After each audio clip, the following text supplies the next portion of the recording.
Hi everyone, welcome to Reading with Reference. My name's Catherine. I'm one of the reference librarians here at the Haverford Township Free Library, and today I want to tell you about two books I've read recently and really enjoyed. The first one is Anxious People by Fredrik Backman. I originally talked a little about this book in a sneak peek video a while back, and now that I've actually read it, I can say it lived up to the high expectations I had for it. Backman is the author of a bunch of previous novels, including A Man Called Uva and Beartown, both of which I loved. This one is probably a little more like Uva than Beartown. It doesn't get quite so deep into really heavy topics like sexual assault as that one does, but that doesn't mean there's no substance to it. There definitely is. It's the story of a bank robbery gone awry and the accidental hostage situation that follows, but more importantly, I think it's the story of how even idiots, as Backman refers to all of his characters here, can be lovely and kind and empathetic to each other and find their way out of and through awful situations. The bank robbery comes out of a person in a desperate situation who needs cash fast. But the bank they try to rob ends up being a cashless bank, so the frazzled robber ends up at an apartment open house across the street and accidentally takes the 8 people inside hostage. None of them are too concerned. They're all pretty sure that the gun the robber has is just a toy, and most of them are more worried about the others outbidding them for the apartment.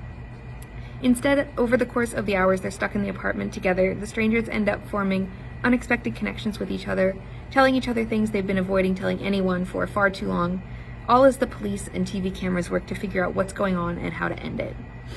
I love books where a group of strangers bands together and ends up bonding. I just think it makes for a really fun and interesting drama and dynamics, and I think this is one of my favorite examples of that kind of story that I've read.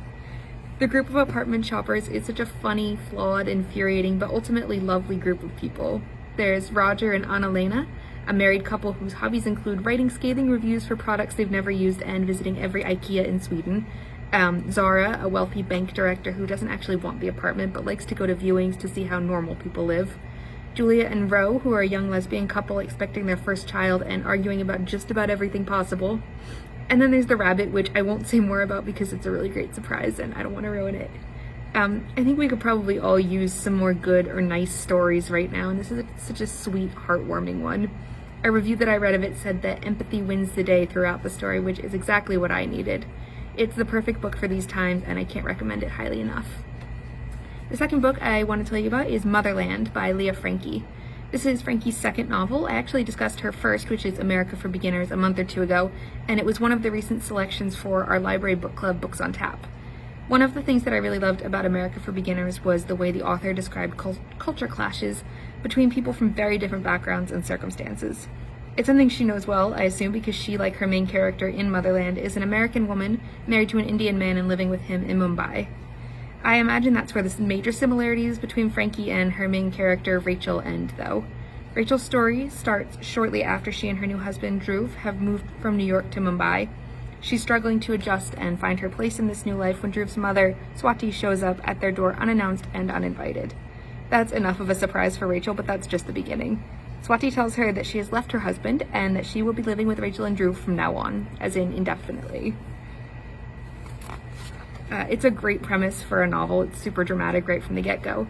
But what surprised me about it is that it's not just the domestic tug-of-war between Rachel and Swati as they try to navigate living together. Much more of the book is dedicated to both Rachel and Swati trying to parse out who they are, what they want out of life, and what they expect from the people and the culture around them. It's just that the stakes are higher for both of them because they are also contending with the new reality of living with someone so different from themselves and the new stark changes in their lives.